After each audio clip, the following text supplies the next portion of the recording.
Hello everybody, welcome back to the channel. I'm going to do something a little different this time. If you're used to my drone videos, then this might seem a bit strange. What I've decided to do, following on from my previous collage video, is I'm going to do something else on the Lucy Letby case. I think it's obvious from my previous video that I increasingly think this is a serious miscarriage of justice. I'm not a conspiracy theorist in any of the general types of conspiracy theory, but there's definitely a pattern of this type of case recurring again and again within the English legal system. I think it's essentially a type of mass delusion. I think the way the media covered the case, where they couldn't give any commentary or assessment and they were just reduced to reading out the prosecution evidence, as we'll see with this Daily Mail podcast. I think that contributed to it because there was simply no critical reflection, and the prosecution case essentially was absorbed by everybody and it became the public reality. I think that applies to inside the courtroom as well as outside.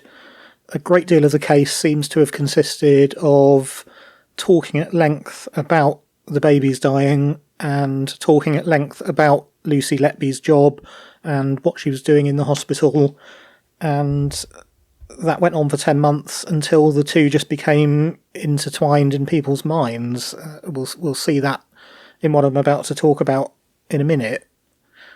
There was also a lot of medical evidence which supposedly established that the deaths weren't natural and that Lucy was the only suspect. That has also been extremely controversial. I'm going to look more at that in part 2 of this. At the moment, we're going to be looking more at the first part of that, about what was talked about on a more miscellaneous level. I'm going to go through one of the Daily Mail podcasts. I'm going to use the Daily Mail podcast on Baby I as an example, and I'm going to talk about what they're saying and add in some of my own commentary. So here we go, the trial of Lucy Letby from the Daily Mail, Baby I. Baby I was a baby girl. She was very premature, having been born at 27 weeks. There we go, we've got Caroline introducing Baby I, and you can hear immediately there, she does this strange thing where she says in a weird tone she was born at 27 weeks, as though that somehow makes it more suspicious rather than less. And if you look up the prognosis for a 27-week-old baby being born prematurely, there's already a significant risk to that baby, so I don't know why she's saying it like that as if it supports the prosecution case, but there we go. Let's continue. When her mother's waters broke 13 weeks early. Baby I's mother immediately went to the Countess after her waters broke, but she was later transferred to Liverpool Women's Hospital, which is more specialist at caring for very early babies, and her daughter was born naturally, a few days later at the beginning of August 2015. But she was tiny. She weighed just 2 pounds and 2 ounces. That's around the same size as a bag of sugar, and doctors warned her parents that she would be in hospital for a while. In a statement, her mother told the court what happened. Her words had been voiced by an actor. In around April 2015, I found out I was pregnant. All of my scans came back normal.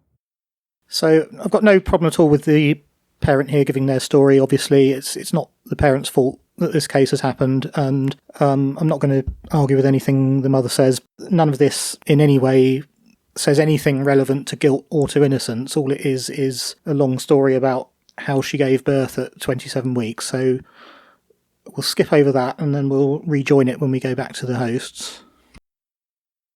So despite her size, Baby I did well, and when she was around 6 weeks old, doctors at Liverpool Women's Hospital decided she could be transferred to the Countess to be closer to her parents' home. But it's the prosecution case, Liz, that once there, over the course of 3 weeks, Lucy Letby attacked her 3 times, finally succeeding in murdering her on the 4th attempt on October 23rd. That's right, Caroline. The jury's been told that in the run-up to her death, Lucy Letby sabotaged her care, either by overfeeding her milk or injecting air into her stomach or bloodstream. And Liz, the timing of this is significant because the prosecution say the attacks on Baby I began around a week after Lucy Letby tried to kill Baby G.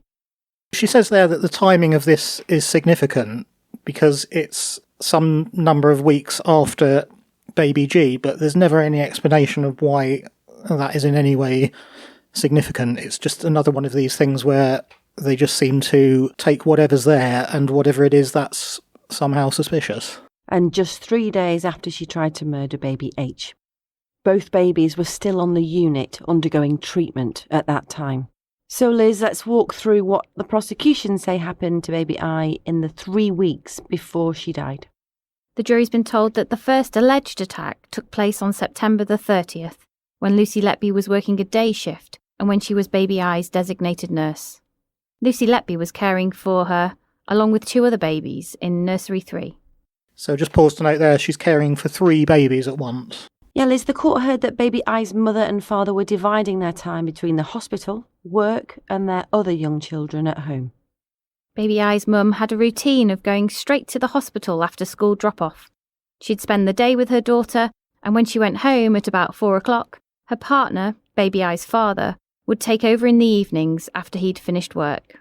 And that's all fine, but I can't see, again, how it makes the slightest bit of difference. So that afternoon, baby I's mum was preparing to leave the hospital, having been with her daughter all day, when she told the court Lucy Letby came into the nursery and said her daughter's tummy appeared to be swollen. And this, the jury heard, was to become a feature of this case, because baby I's tummy often appeared swollen or distended. Now, they say there that the tummy often appears swollen or distended, and if you go to the baby I document on Thirlwall website, we can see that this is not the first time that's happened. It's been recurring pretty much since the baby was born. And I know other people have pointed out now that this is probably because the ventilation pressure of the baby is set too high. They're being ventilated at too high a pressure. And that's made the tummy swollen because the baby's swallowed the excess air that's been going in at too high pressure. This isn't the only time that's happened on this one day. This incident seems to have been selected because Lucy's there. Mottled and veiny in the weeks before her death.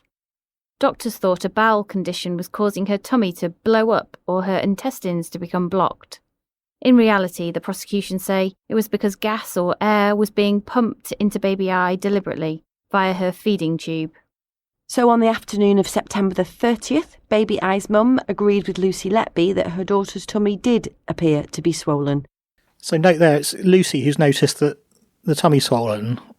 So we're supposed to believe that she has done that as this secret method that nobody can detect. She's using air, it will disappear. But she's the one who's pointed it out.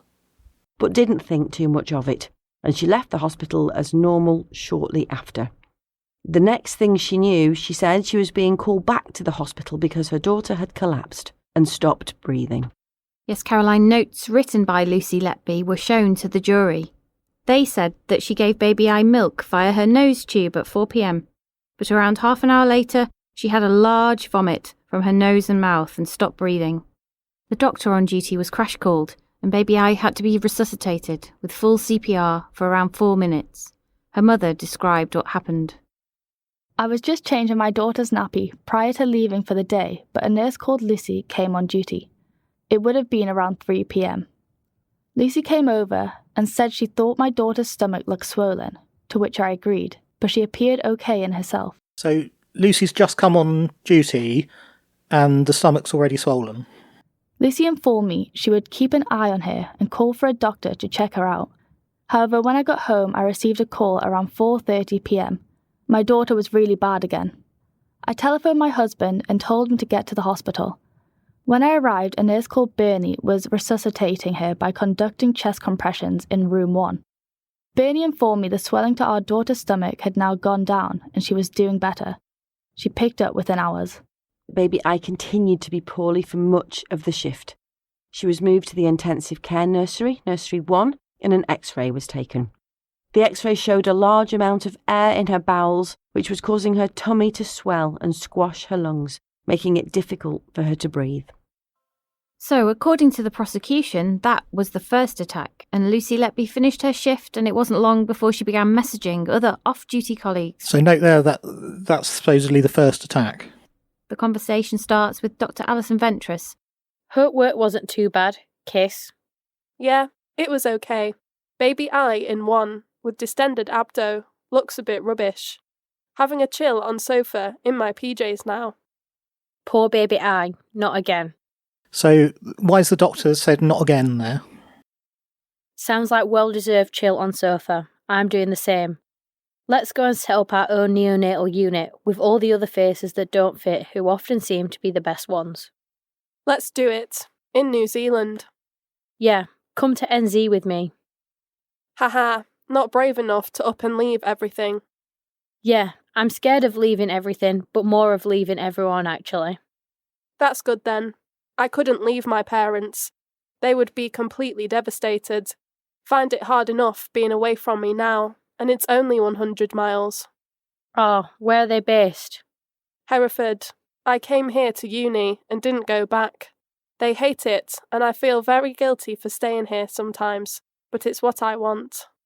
Yes, I feel guilty for being so far away often, especially as my mum is ill. But I'm already 5 hours away, so what's an extra 20? What's that supposed to show us? The only thing of any interest there is that the doctor has contradicted the prosecution case by saying this wasn't the first incident. All the rest of that is a completely normal conversation. Lucy says she's missing her parents, and the doctor also says she's missing her mum. So if it's suspicious for Lucy to have this obsession with being away from her parents, it must also be suspicious for the other doctor, or neither of them suspicious. It just seems like a completely normal conversation. I've no idea why the Mail have included that.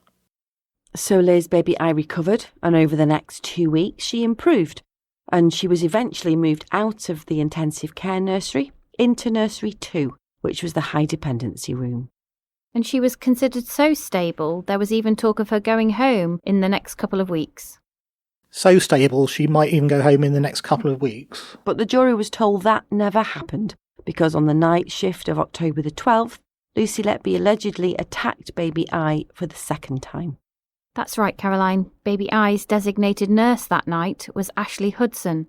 Lucy Letby was responsible for another baby in nursery 1.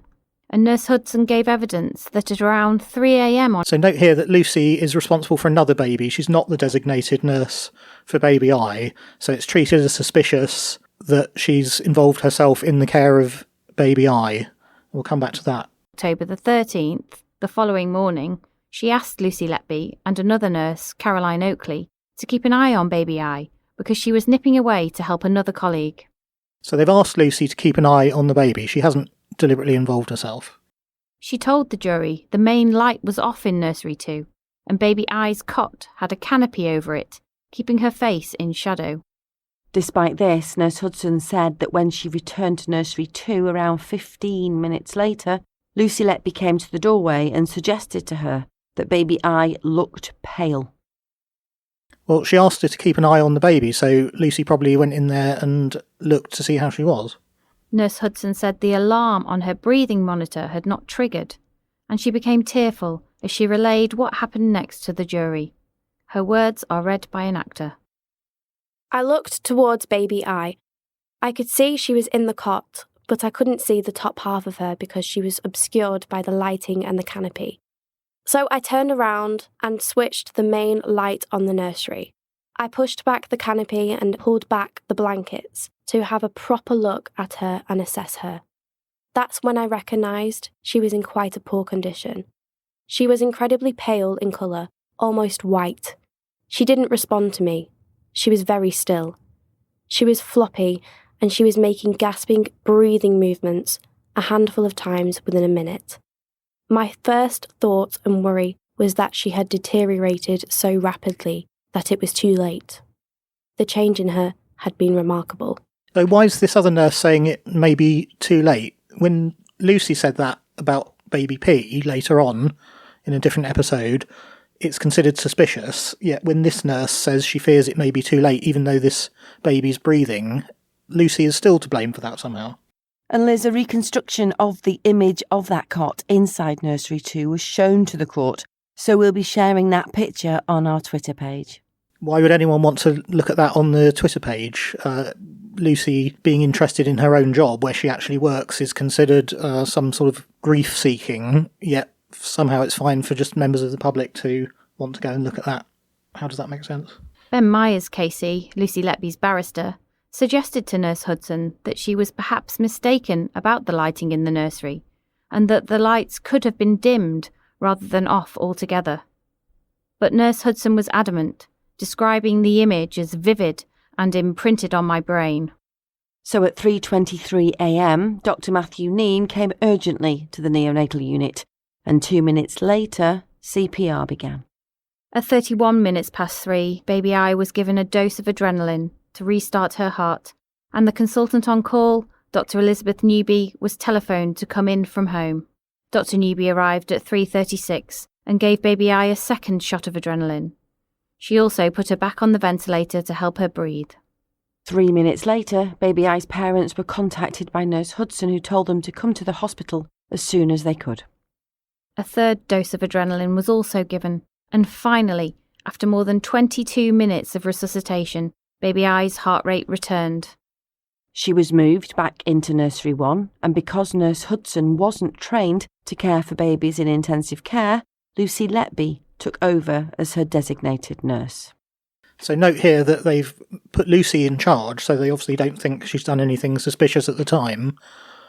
And she's now the designated nurse when something happens, and that's suspicious. So it's more suspicious earlier if she's not the designated nurse, because she's involved herself. And now she is the designated nurse. That's also suspicious. The following night, Lucy Letby was on duty again, and it's alleged she struck for a third time. Yes, Caroline, on this shift, Lucy Letby was allocated baby I to look after, the only baby she had responsibility for during the shift. Dr. Neame, the registrar, gave evidence that he examined baby I at 5 minutes past 10 that night, and despite everything she'd been through the night before, he considered her to be stable. Yes, but just a few hours later, things again took a turn for the worse for baby I. Lucy Letby wrote in her medical notes that by 5 a.m. on the morning of October the 14th, baby I's tummy was more distended and firmer, with an area of discoloration spreading on the right side. She also noted she had given her some antibiotics around the same time. Lucy's noted in the medical records that she's given baby I antibiotics.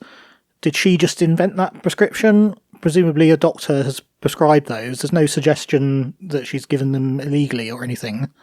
So there must be a need for those antibiotics, but nobody mentions anything to do with that. But Dr. Neame told the court that it wasn't until 6 a.m. that Lucy Letby called him back to see baby I because she needed more oxygen to breathe. Lucy's calling the doctor back.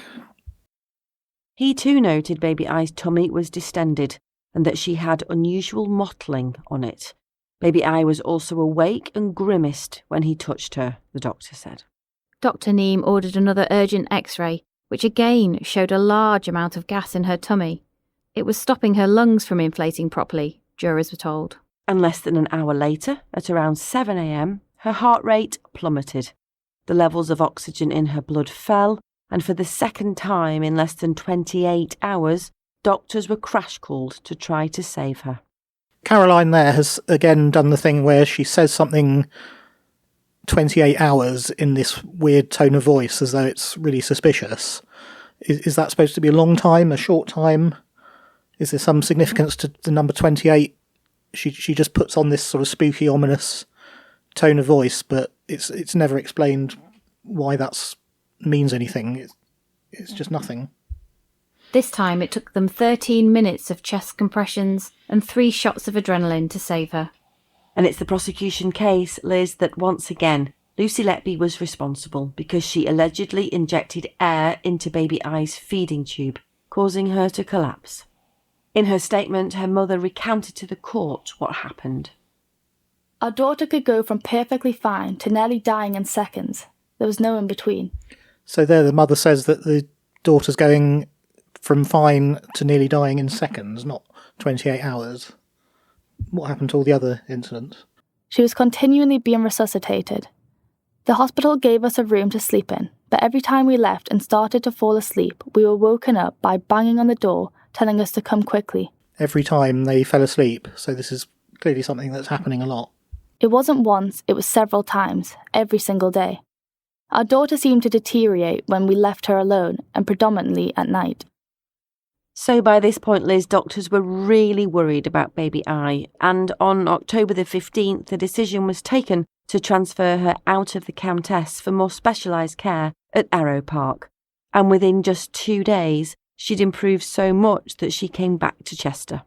So on October the 17th, she was back at the Countess, and for the next 5 days, Lucy Letby was off work.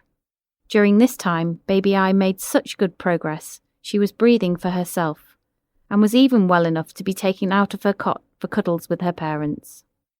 Lucy Letby returned to work for a night shift on October the 22nd, and within hours the prosecution say she attacked again. And this time, Nick Johnson, KC, told the jury she succeeded in murdering baby I. So Liz, we need to explain what happened on that night shift of October the 22nd into the early hours of October the 23rd. The jury was told that on this shift, Ashley Hudson was again baby I's designated nurse, while Lucy Letby was looking after a different baby in nursery 3. So again, Lucy's looking after a different baby, not this baby. But earlier, when she was looking after this baby, that was particularly suspicious. Now she's not. It's also suspicious. Just before midnight, Nurse Hudson said baby I seemed very unsettled and was crying. She described the cry as loud and relentless, like she was distressed. Nurse Hudson said she shouted for help, and Lucy Letby came in. They started giving baby I rescue breaths. So the baby was ill when the other nurse was with her. She shouted for help, Lucy came in. So how could Lucy have done anything?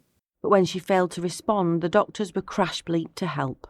She was successfully resuscitated in just a few minutes and quickly recovered. Once again, an X-ray was taken which showed a large bubble of air in her tummy. Now note there that on this fourth incident, there's a large bubble of air in the tummy. We'll come back to that. By this time, baby I's parents had been telephoned to come into hospital from home. But before they arrived, at around 1:06, Nurse Hudson, who had left the room temporarily, was called back to her cot. Yes, she told the court she couldn't remember whether this time it was the sound of baby I's monitor alarm or her crying that had alerted her. But when she went into nursery 1, she said Lucy Letby was already standing beside baby I's incubator. So Lucy's already standing by the incubator. They make that sound extremely suspicious. But this baby has been deteriorating for at least an hour at this point, and it's already established Lucy wasn't over there standing over her earlier when it started. She had her hands inside and was trying to settle her with a dummy. Nurse Hudson told the court that baby I was crying the same loud, relentless cry as before. She said she told Lucy Letby she's going to do it again. It's the same cry. So there we have again another nurse, not Lucy, making a prediction that the baby is going to deteriorate. And when another nurse does it, that's proof that Lucy's done something. But if Lucy makes a prediction a baby will deteriorate, that's proof that Lucy is going to do something. Nurse Hudson said Lucy Letby tried to tell her everything would be all right. She said she just needs to settle. But Nurse Hudson wasn't convinced. And when baby I's oxygen levels and heart rate started to drift, she ran to the theatre next door to get Dr. Rachel Chang, the registrar on duty. Dr. John Gibbs, the consultant on call, was also contacted. The doctors arrived soon afterwards, and at 1:12, CPR began. They spent almost an hour desperately trying to save baby I's life. Over the next 58 minutes, baby I received chest compressions and 8 shots of adrenaline to try and stimulate her heart, but she failed to respond, and she could not be saved. Baby I's mother also described what happened in her statement to the jury. I heard them all counting times. I asked Dr. Gibbs how long had they been doing this, to which he said 20 minutes. I could see every time they were pumping her, her stats would go up, but when they stopped, she flatlined every time. Now, this is only the mother's account, but I think that's interesting because Dr. Evans would ultimately diagnose this fourth and final incident as air injected into the bloodstream rather than into the stomach. And my understanding of why that's dangerous is that if you get an air embolism in the bloodstream, it creates a kind of blockage to the blood flow, So even when the heart's beating, it stops the blood being moved effectively. And that's in contrast to failure of the heart, where there's no blockage to the blood moving, but the heart itself becomes ineffective. And if you listen to what the mother said here, they're pumping on the chest, giving chest compressions, and it seems to be moving the blood effectively. So it seems like the baby's died from heart failure. It's terribly sad, but it's not really consistent with an air bubble blocking the flow of blood. I remember thinking they can't keep doing it. I said to Dr. Gibbs, you can't do it anymore. After baby I died, her mother told the jury that Lucy Letby offered to help bathe her daughter one last time. Lucy brought the bath in. She said she could come in and take some photos, which we could keep. While we were bathing here, Lucy came back in. She was smiling and kept going on about how she was present at the first bath and how our daughter had loved it. Again, I'm not going to criticise the mother here. Obviously, she's absolutely upset at this terrible tragedy that's happened to her. So however she felt, that's completely normal. What I would note is that they've made a lot of Lucy previously being described as very cold and unfriendly and not doing enough to bond with the parents. And that's been something people have really emphasised. And she was apparently sent on this training to qualify as a nurse. She had to go on this extra training to improve her bedside manner of dealing with parents. So previously she's too cold, she's gone on this training. Now maybe she's overcorrected the other way. It sounds like she's got a little bit of awkwardness with people, something I very much empathise with. I find this sort of thing very difficult as well. She's probably just overcorrected and maybe overdone it, and it's upset this mother at this terrible time. Again, it could have been an issue for more training, perhaps to get that down to a more appropriate level of interaction, but it's not evidence she's done anything wrong. I wish she would just stop talking. Eventually she realised and stopped. It was not something we wanted to hear.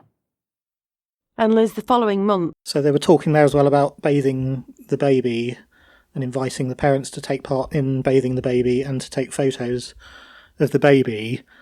This has been presented in some newspapers as this some sort of creepy, weird thing Lucy was doing. But this is absolutely in line with modern grief advice. It used to be the practice that if a newborn child died, they would take the body away and not ever let the mother see it again. And the modern understanding is that that is actually more harmful and that it's better for people to be allowed to spend time with their child's body, to bathe their child, to take photos of their child, to take a lock of hair and take that time with the body, because it helps it sink in that it's real. It's hard to go through, but when you later can't come to terms with it, having been through that pain at the time, it helps you understand it's real and to move on. You see this in religions where people put the body on display. In Islam, they wash a person's body. It's traumatic to do it, but it's shown that it helps people grieve, and this is what Lucy's doing here. It's absolutely in line with the proper advice that is now given to nurses. There's a really good episode of a podcast called the Griefcast, and they talk about that there, particularly in the context of babies, and none of that context is given here by the Mail. On the day of baby I's funeral, Lucy Letby wrote a sympathy card for her parents. A picture of the card was found by police on her mobile phone when she was arrested. The card, which was addressed to baby I's parents and family, was shown to the jury. Inside she had written, "There are no words to make this time any easier. It was a real privilege to care for baby I and get to know you as a family who always puts baby I first and did everything possible for her. She will always be part of your lives and we will never forget her. Thinking of you always. Sorry I cannot be there to say goodbye." So that just seems like a completely appropriate message as far as I can see. The reason she's sending a card, as we're going to hear in a minute, is that all the nurses got to know this family very well. The baby was there in the hospital a long time, and I believe some of the other nurses were invited to the funeral and attended the funeral, and that's why Lucy said, "I'm sorry, I can't be there." So it doesn't seem like she's the only person doing this. Other nurses actually went to the funeral. Lucy Letby herself admitted when interviewed by police that it was the only time she had sent a card to the parents of a deceased child. So it's the only time, and we've got the weird voice again trying to make it sound like something spooky, and she's admitted it. Yes, but she insisted it wasn't often nurses got to know a family, as well as they'd got to know relatives of baby I during her stay. And a picture of the card was shown to the court, so we'll also be sharing that on our Twitter page. And the court was read statements from other nurses on duty who said they were shocked, devastated and heartbroken when baby I, who had been cared for at the hospital for more than a month, died.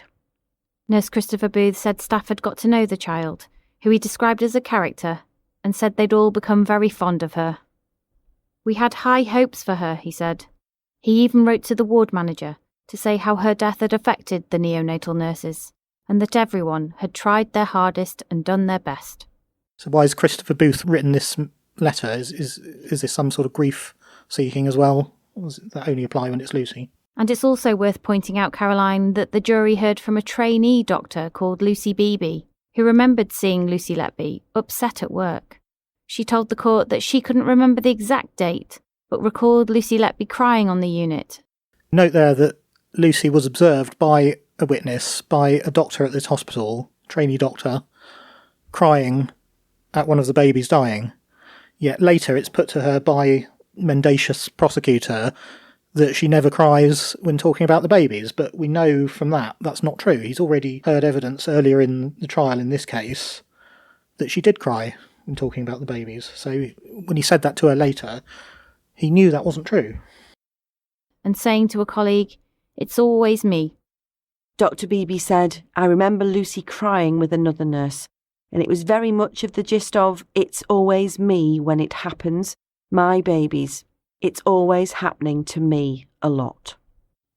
Another nurse, who we can't name for legal reasons, also told the jury that Lucy Letby did a lot of extra shifts around this time because the unit had massive staffing issues. So Liz, that's the case in relation to baby I. So that's the prosecution case in relation to baby I, according to Liz and Caroline. There's nothing there. There's absolutely nothing there that could possibly prove that Lucy's killed this baby. If you can find something in there that proves beyond doubt she's done this, I'm all ears, but there's literally nothing there. The first time I heard this, I'm just saying to myself, how does this make any sense? I'll come back to this point in a minute, because this is the podcast, not all the evidence, but Liz and Caroline seem to think this is the important evidence somehow. Who the prosecution say was the fifth baby to be murdered in 5 months by Lucy Letby. She denies all the allegations, so what did her barrister, Mr. Myers, have to say? He said that baby I was a very small, poorly baby who had episodes where she desaturated. That's when the levels of oxygen in her blood fell and her heart rate dropped in the first few weeks of her life. And he also pointed to medical notes that showed she struggled to put on weight in the 3 weeks before her death. What I'm going to come back to in part 2, because we've gone over half an hour now, what I'm going to look at in part 2 is the actual medical evidence that was heard in court. The transcripts of that are now publicly available thanks to Tried by Stats. We've got the evidence in chief that Dr. Evans gave, and then we've got the cross-examination of Dr. Evans. None of that, neither the evidence in chief on the prosecution side or the cross-examination of him for the defence, was really touched on by the Mail podcast. They seem to be more interested in this sort of miscellaneous evidence and saying things in a voice that sounds suspicious. So they've really added nothing there.